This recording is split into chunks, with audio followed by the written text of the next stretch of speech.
இந்த டாபிக் பேசினா உடனே சேனலுக்கு வந்து பிரச்சனை வரும். எனக்குமே என் கமெண்ட் செக்ஷன்ல பல பேருக்கு பேட் வேர்ட்ஸ்ல திட்டுவீங்க. ஆனா இருந்தாலும் மனசாட்சின்னு ஒண்ணு இருக்குல்ல. கரூர்ல ஒரு பேரமான சம்பவம் நடந்துச்சு. அதுல வந்து பல பேர் தான் குடும்பத்துல உள்ள ஒருத்தரை இழந்துட்டு வெயிட் பண்ணிட்டு இருக்கிற சமயம். இந்த சமயத்துல வந்து பாத்தீங்க அப்படின்னா அந்த கட்சி தலைவர் வந்து ஒரு வீடியோ காலிங் பேசுறாரு.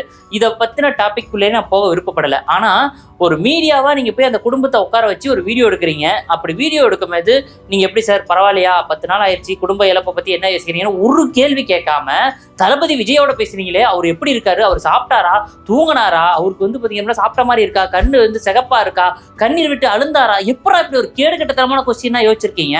எவ்வளவுதான்டா காசு வாங்குவீங்க? இல்ல காசுக்காக என்னத்துக்கு வேணாலும் திம்பிங்களாடா? எனக்கு அவ்வளவு காண்டா இருக்குங்க. ஒருத்த வந்து தான் குடும்பத்துல உள்ள ஒரு உறுப்பினர், அது எப்படி சொல்றதுன்னா நம்மள வந்து விட்டுட்டு போன ஒரு உயிர். சார் உங்க தளபதி நல்லா சேஃப்டியா தான் சார் இருக்காரு, அவர் பாதுகாப்பா இருக்காரு, அவருக்கு இழப்பு இருக்கு, நாங்க இல்லைன்னா சொல்லல. ஆனா எப்படி இப்படி கேட்டீங்க? இந்த டாபிக்கை வந்து யாருமே பேசக்கூட மாட்டாங்க.